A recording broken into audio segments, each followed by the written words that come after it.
भाई एक आरटीआई का रिप्लाई आया है, एसएससी सीजीएल जो कि वैकेंसी 2026 की है, उसमें अग्निवीर को आरक्षण दे दिया गया है। अगर आप बात करें कितना आरक्षण दिया है, क्या दूसरी पोस्ट में भी आरक्षण देंगे, क्या सीपीओ लिखा है इसमें भी आरक्षण देंगे, सीपीओ में देंगे नहीं देंगे वो बाद में बात करेंगे। अब जो आरटीआई है उसका रिप्लाई में देखते हैं क्या दिया गया है। एएसओ एएफएचक्यू आर्म फोर्स हेडक्वार्टर, जिसकी ड्यूटी दिल्ली में रहती है, मिनिस्ट्री ऑफ डिफेंस के अंदर आती है, उसमें 59 वैकेंसी थी। अगर उनको अलग अलग कैटेगरी में देखें, यूआर की इतनी, ओबीसी की इतनी, एससी की इतनी, एसटी की इतनी, ईडब्ल्यूएस, तो इनने कहा है कि भाई जो रिजर्वेशन है उसमें से 2 वैकेंसी तो पीडब्ल्यूडी को दे दी गई है, यानी कि जो हैंडीकैप होते हैं, और 5 वैकेंसी 59 में से एक्स एक्स अग्निवीर को दे दी गई। जो अग्निवीर से रिटायर होके आएंगे 2026 में, उनके लिए ये वैकेंसी 5 दे दी इसमें से।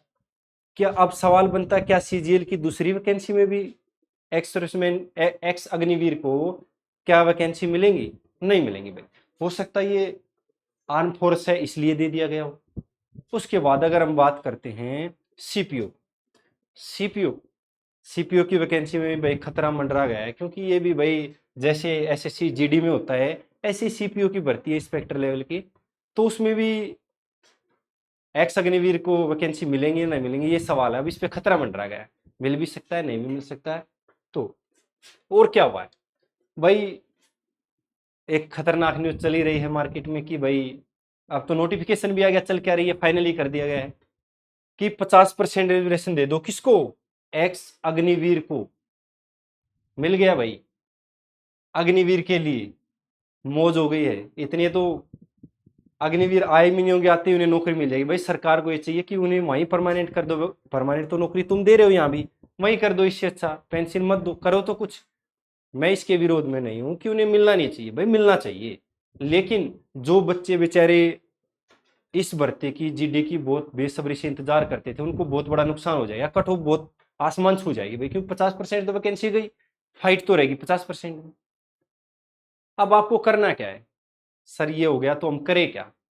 भाई आपको एक पीएमओ पोर्टल होता है, अगर मैं बात करूं, पीएमओ पोर्टल होता है जिसको हम सीपी ग्राम के नाम से जानते हैं। आप गूगल पे सर्च करोगे, पहला ही ऑप्शन है, वहां क्लिक करोगे तो आपके पास ऑप्शन आएगा कि आपकी क्या कंप्लेंट है, किस भर्ती से लेकर है, आप क्या अपनी शिकायत दर्ज करवाना चाहते हैं, अपने शब्दों में आप लिख सकते हैं।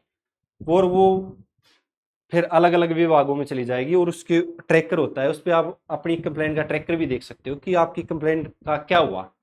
तो भाई यहाँ पे आप अपनी आपत्ति दर्ज करा सकते हो, जो भी अपनी भाषा में आप लिख सकते हो भाई कि हमें इससे दिक्कत है कि 50% नहीं मिलना चाहिए। मैं नहीं कह रहा मिलना चाहिए, मैं तो कह रहा हूँ, लेकिन जो दूसरे बच्चे भाई उनका भी तो ख्याल करा जाए। भाई अग्निवीरों को परमानेंट ही कर दो, तो वही कर दो।